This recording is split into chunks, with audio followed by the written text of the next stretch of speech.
Hello everyone, and welcome back to another episode of Hermitcraft.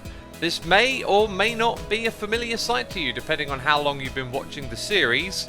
Oh my goodness me, a wandering trader! You gotta be kidding me! And you've got new trades. Oh, I'm not prepared to do this. Look, Crimson Stem. If I leave the area and leave it in unloaded chunks and then come back, we might be able to get our hands on these trades. Okay, I really want to get some of these. So we got a new objective for today's episode, my friends. Let's fly back up into the sky. As I was trying to do my intro, I was going to say, hey, look at the amount of XP that I've got. I have been AFK at some farms. The bone farm, stocking up on bone blocks. And now the witch farm, stocking up on some resources over here. But the witch farm has been disconnected in the Nether because we reset our Nether, and I've now not got an official way to get here. But look at the cove that this portal is in. This area looks so amazing, and the way that I'm going to travel to it is by flying, and it means we get to fly through the basalt deltas in order to get here. However, the path is kind of tricky to memorize, and so what I wanted to do in today's episode was perhaps create a system that can help me fly the right path from my tower, which we've just managed to get to in one go. Well, that's just brilliant. That is just brilliant, isn't it? So I had a few things planned for this episode. One of those being creating some sort of marker system to get us from our Nether tower over to that witch farm portal. And now we have a new objective, which is to get our hands on some more items to trade with the Wandering Trader. And a few episodes back, we made these shulker boxes full of all the trades that it had.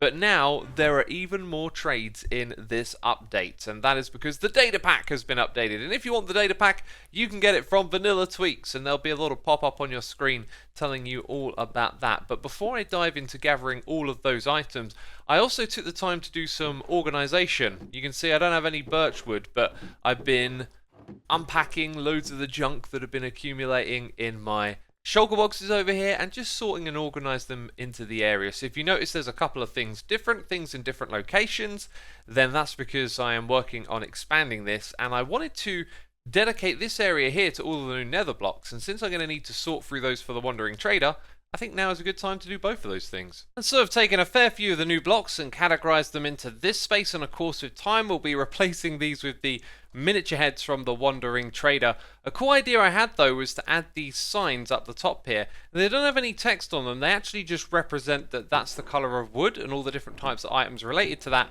you can find in each of these chests, which is a cool idea. We've got it going on over there, and in doing all of that I also got together the new trades for the Wandering Trader. So in here we have these ones, you can see what they are. And in this chest we have all of these ones, you can see what they are as well. So not only do we have new blocks from the new update, we have some older blocks that didn't have miniature blocks as well, and those are some new textures that have been added. There's also updated textures for the redstone block and the redstone lamp, and then I'm missing obviously some more ancient debris, but we also need that to make a netherite block, a lodestone and a respawn anchor, which can all be traded with the Wandering Trader. So at some point I need to get my grind on again and get my hands on more of that netherite. So now we need to get back to our Wandering Trader, and let's see if I can't navigate through this terrain, because I know roughly where it is. We go to the left a little bit, and then the basalt deltas become upon us. We go up and over, and then down again. We might... There it is! That's actually quite easy to get to. But I'm definitely going to add a few markers to help me get there, and oh, we got some company. So, moment of truth, we've popped through the nether portal, and I'm going to guess that this Wandering Trader isn't here anymore. The llamas are there. No, it's still there. Okay, so I had a theory that maybe this thing had a timer on it, and when you were somewhere else in the world, it would know how long since this Wandering Trader had spawned. So when you come back here, it would disappear, because it's been quite a few hours since I was last here. But anyway, now we can make these trades and get our hands on some of the new mini blocks. This guy has so many trades now, it almost feels like a race against the clock to get them all. Oh, this is fantastic. Yeah, so we upped the amount of trades as well, considering just how many blocks there were and how difficult it was to actually find these guys. And that, my friends, is the last of all the trades. Totally filled up my inventory, but there's a couple more heads that we can get. Ones that I've already got before, but, you know, I still want them. And now we traverse our way back, and as I fly through here again, I'm just thinking about where I can put some markers. This is going to be a really fun but also difficult project. Building in the Nether is dangerous, as I'm sure you know. And so I built this upside down half ring thing which I managed to bump into. This is to show me where to go, and when picking the blocks here I wanted to use crying obsidian because it was purple, which is kind of tying it to the witch, and it emitted light as well, so it ticked off two things. We want something nice and visible but also fits into the Nether and takes advantage of the new blocks. So I built up this half ring shape down here, and I think I did a better job with this one, and the finishing touch was to add the warped and twisted vines. These things are just wonderful. So for the hanging down one, of course we used the different type, and I think I need to go back and rework this one. That half ring just isn't big enough. And after taking care of that, I decided to do a live stream. And remember, all my streams are uploaded to my second channel if ever you want to go and check one of these out. This one was particularly funny. We got to work on making the two different rings, and after I was almost finished with the second one, something rather unfortunate happened. I was on scaffolding, I slipped off into the lava, and I didn't have a potion or a rocket on my hotbar, so I couldn't get away. And I died in the lava, losing 400 levels of XP. And all of my stuff got destroyed, with exception to the netherite tools, of course. So after that mishap, I just decided to hit the reset button on the project, because I also realised the path that I had chosen was actually rather tricky. There's a much easier path if we go up here. So we have a Thule ring guiding us through this netherrack, and then it quite easily leads us through a bigger open area to the next half rings, and you can pretty much see your way all the way to the portal. And then going back, you obviously come out, you'll look up, you'll head up here, and it really shows you the path nice and easy. Although this bit here, you kind of need to go up into this space to then see the next one. But I am very happy with that, and I think when we carve more paths in the future, we'll try out some different techniques and styles for this. Now, before we continue with the rest of this episode, I do want to plug a podcast that I was on recently with Joel Duggan and Pixel Riffs. It's known as The Spawn Chunks, and we discussed the new Minecraft update, vanilla tweaks, and being an admin on Hermitcraft. It was a fantastic podcast. If it sounds like something you want to listen to, it'll be linked in the description box down below. So after hooking up our witch farm portal, I was looking for other locations to put down the portals of our other various projects, and unfortunately most of them would land inside open space. And unless I'm going to construct some towers coming down from the ceiling again, the place they're going to end up is basically having a portal in the roof. So for now, I'm not entirely sure what I want to do with this project. And in hooking up those old nether portals, I found my way to the overworld, where I was reminded of this old project. And given what we had learned in the beginning of the episode about the wandering trader, I now have a fantastic idea to make this farm actually productive, but I feel like it's going to be a big distraction. There is a project that we need to do in the overworld that I've basically been putting off for a long time. It has literally been months that I've been wanting to build another shop in this area, and I have spent a lot of time in creative mode just trying to come up with the perfect design and really wanting to do something that takes things to the next level. And I kind of got close, but the old plot that I had reserved isn't really buildable on anymore, so I had to scrap that original project, and I don't feel like it would fit in at all over here. So rather than go through another design process, I've decided what I'm going to do is extend the style that we have for the colour shop over here that me and Corrales run into this space that we have brought up, marked by all of these honey blocks, and build an expansion to this shop that has a similar theme. However, it will sell something entirely different, and it will also be an exchange area for the hermits. I will explain a bit more about what this shop or exchange place is going to be once we do some more building, and it's in this shulker box that I got on myself. Lots of white concrete, and let's face it, looking at the size of this building, it's probably not going to be enough. Fortunately, it is enough to get started on the shape of this entire building, which I've roughly figured out, and from down here it actually doesn't really make too much sense. But we're going to have an entrance that's going to have a path leading through here, and we will take elements of the design we've already seen, like how this base here is constructed, mirror it over onto this side, create a bridge, and then have an entrance in front of us. So we've essentially got like a big cube and then a rectangular or double rectangular shape that wraps around it. So that right there is going to be a roof, that space. Yeah, just looking up right here, I realize how confusing this is. Aha, so from over here, it looks much, much better. And what you might be able to see is that there are these little nooks on the lines that I've laid out. And that is so that we can have these 5x5 frames that are going to be very important for advertising the shop and letting people know what's over here. We're going to have 4 big ones at the top level, 1 on the side here, and maybe a couple down the bottom, because it's all about visibility. So when you're in other parts of this shopping district, you want to be able to look over there and see these. Well, I'm not going to say what they are just yet, okay? But they will be looking at you, which kind of tells you that they're a face. You know, when you're making videos, you want to make interesting thumbnails, ones that entice the viewers in, and I've got a feeling the one I come up with might just spoil the idea here. So let's get on with it, okay?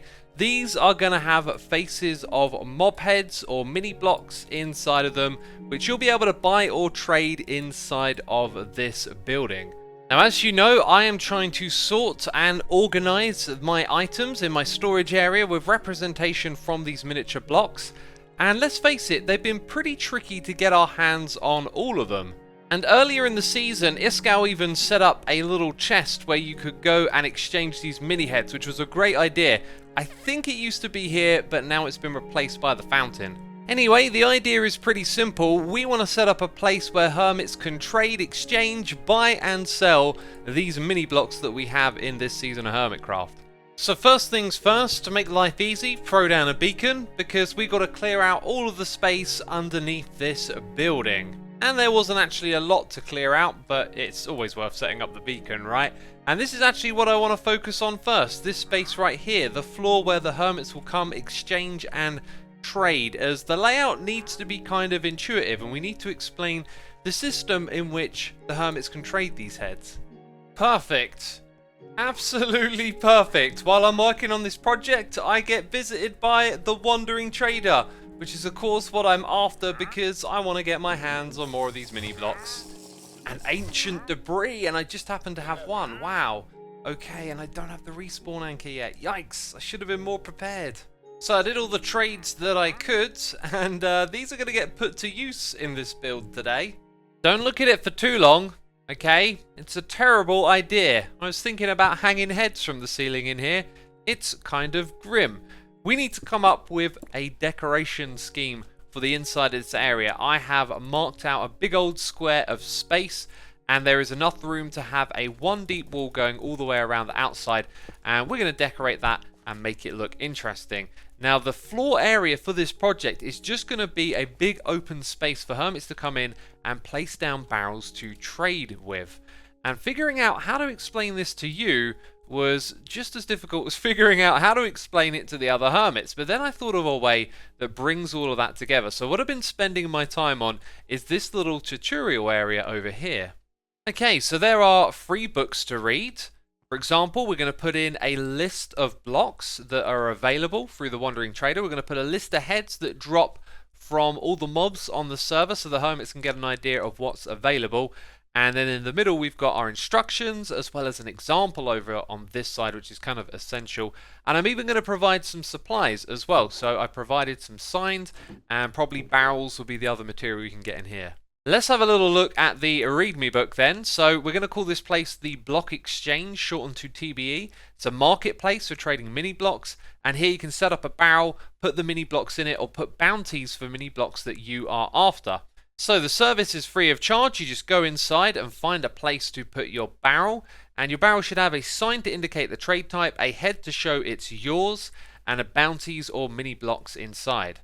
So if that sounds confusing, which it probably does, I've set up this over here. So we can see which hermit is doing the trade by the head that's been put on top of the barrel, and then the sign type indicates what's going on. So mini blocks for sale is warped wood, which means you can come in here and you can find out how much each of these costs. So a hermit would come along and nab that one for 4 diamonds, for example. Over here we've got twisted wood, which is your bounties. So here we have diamonds, and you rename the mini block that you're after. Now, before we crack on decorating the interiors of this building, you know the drill. It's a Hermitcraft livestream weekend, and yes, it's a little bit of short notice. This video should be going out on a Friday, and it's the following 2 days that is the weekend where we are streaming. You can go to livestream.hermitcraft.com to get links to all of the Hermit's streaming channels. So put that in your calendar if you're interested, and now let's talk about the interiors here. I found a block combination that I stumbled into. Originally, I wanted to make the walls out of wood, but then I looked through my chests and bone block caught my eye, and then I remembered that we've been farming lots of quartz from our bartering. So why don't we put these two together? And what I've discovered is that first of all, the sound of placing down the bone block is just wonderful. But also, the colours on the edge here kind of match up. When you look at it from further back, the texture here at the middle just pops out over to the side a little bit, and it just makes it feel like those two belong together. I really, really like that, and I'm hoping, despite it being kind of repetitive and bland, that we can just have this go all the way up to the ceiling. And with a little bit of 3D shape towards the top, that absolutely works a treat. This kind of looks a little bit like wallpaper, like a bland, plain wallpaper design with just a little bit of soft detail in there. It's so good. And if you're wondering why there's holes in the ceiling, well, that's for lighting so you can see what's going on, because it gets dark without all of that. And I think when it comes to the ceiling, I'm probably going to leave it flat and then go with some chains and lanterns for lighting. While I was crafting up blocks in there, I also realized there's a new quartz block in 1.16 which I kind of forgot about and was tempted to use, and it almost works the same way as that other texture. You see, on the side of the block just here, there is actually a little bit of the same color that kind of mixes with the bone block, right? So when you step back, it kind of just moves onto the side a little bit, but then on the opposite side, it's very straight. If it had another line over on this side, I think that would work really well. But there's one thing that I've learned today, and that is that bone blocks and quartz, they actually mix together really well. One of the things I was going to put in this supply chest were barrels. We need 136 of them. So I figure we should probably just go and actually put them straight into the room, right? And then people can come along and put their signs. I got to admit, it's a little bit cramped. And when I say that out loud, I then think, well, I could redesign this floor layout perhaps. But anyway, look at the mood in here. It's gorgeous. And who says hoppers ain't for redstone? Or do I mean hoppers ain't for building? Hoppers are for building. What a nice little detail. And I will say the corners get a little bit dark. So I was thinking, well, that's very dark, that corner, isn't it? Let's go up here and actually hide a lantern at the very top. And it doesn't change it too much, but I think it gives it just enough. Although it does kind of draw your eye up to the corner there. I think actually I'm going to leave it dark. Now, the room kind of loses something with this new layout, and you actually can't really see the new layout because of the height of the barrels. So there it is. I'm thinking probably on a live stream, maybe this weekend, I'll come over here and actually lower the room down a little bit. So we'll add some steps at this bit here. Because I feel like when you walk in, if you see the layout, it tells you the story of where to go, right? Otherwise, it's a bit much. There's a bit of a barrier to entry here. So, change of location. I want to pick up a couple of shulker boxes full of mini blocks that I'm going to be selling and put a few of those inside of the shop. And then I also want to grab some wool because we're going to be using some colourful blocks to make some faces on the front of the building. Oh my goodness me. Look at all the wool. All of these platforms have exhausted their supply of shears. Remember, we filled a double chest here to the top. And I'm just wondering, can we do something like on this side where we send all the wool blocks down to be sorted? We can probably put a chain of hoppers over on this side so we can have a storage unit at the top here to keep it even more full. Look at this. Look at this. We've got a chain of hoppers feeding into all of the chests, and I'm just sitting here and actually just filling them up from the top because each time I craft them and chuck them back in here, this thing is almost empty. And there you go, filled to the absolute brim. All of those, when they have been exhausted of their supply, will probably fill up all of my chests down below. I have got to be a little careful over here, there's creepers. Green was having trouble finding his boots, which mysteriously vanished over here. And the trick for me was to press F3 and B and then come through the portal. And what I noticed is that portal's very big, and it was kind of like all the way over on this side. So because I had that, I could see the item But yes, he was having a little bit of trouble finding his boots. Now we're going to have a little bit of trouble cleaning up all these mobs. So a good deed done here on the server for another hermit. It's always nice to have an opportunity to help others out. Every now and then something goes wrong and some other eyes on what you're doing can help you find what you're looking for. Anyway, it's up the top here that we're going to put faces, and we're going to be putting in the faces of mobs. Okay, and not all of these are easy to represent with a 5x5 space. So I'm going to start off with a very easy to identify and iconic Minecraft mob face right here. It's going to be mostly black with a little bit of purple. Well, there you go, the simplest of all. You don't need me to tell you what that is, right? It's an Enderman face, and that's the challenge here, getting the faces of these mobs down to little 5x5 block shapes. There is going to be a series of choices here, like when to use wall blocks and when to use concrete. I think a mix of both looks best. Using just all wall blocks just, I don't know, looks a little odd to me. So by mixing up the two, we get the best of both worlds. A bit of texture and a bit of flatness. And that, if you haven't figured it out, is a pig. Not the best, but you know, you can look at it and you can kind of figure out what it is. This time, I'm going to tell you exactly what we're making. It is the chicken. And I really feel like the white gives that fluffy sort of texture like the feathers of a chicken. So in this instance, I think it makes sense to use white where you might be tempted to use this block, which actually, now that I think about it, it gives it some much needed distinction between the wall and the wall. Walls and wall. Yeah, that's kind of confusing. You know what I'm talking about, right? We're, of course, talking about textures. And while I'm building this, can you guess what it's going to be? It's also a little unique as it's not going to be a full-sized face. Look at that! It's a cat face. Oh, that looks really cool. So we got 3 left down the front here to fill in, and I'm not sure if I'm actually going to throw some extra ones on the side or not. I'm thinking about changing the shape of the building, and, you know, this building and parts of this project is going to remain unfinished for this episode. So when I set out to undertake this project, I kind of set myself a limitation of condensing these down to 5x5 spaces, which seemed like a good idea, but you don't really get any plus points for the neatness or the fact that they're all the same size. I think it actually would have benefited from these being different sizes, so I might actually come back here, take on this project again, and redo some of the faces so they can be a little bit bigger and a little bit more accurate. As you can see here, the fox face has some big old extended ears, which I really liked. And we got a sheep over here, which could have benefited from being 6x6 instead of 5x5, which we could actually easily expand in that space. That doesn't look as good as I thought it would, but it kind of shows you this is still a work in progress, right? And when I set out to do something like this, I really do want it to be finished, but I feel like there's just a few more things that need tidying up before it's ready, and I'm hoping to do that actually in tomorrow's live stream, so then I can open the shop after that point and tell you about it in the next episode. So one of the things I really need to do is get together a list of all the blocks and a list of all the heads, because I myself need to figure out which ones I'm going to put bounties on, because I definitely want to complete my set and collect them all. So my bounties box is currently empty, and due to not having enough of my own normal face, I have sort of spaced them out to show that I have claimed this area right here. So it'd be a good idea for hermits to spread out and take up a few at once, I think. So these are the mini blocks they're actually going to be selling. All of these ones right here are a diamond each. Then we have color blocks, which I've just put into their own category to kind of separate them and spread things out.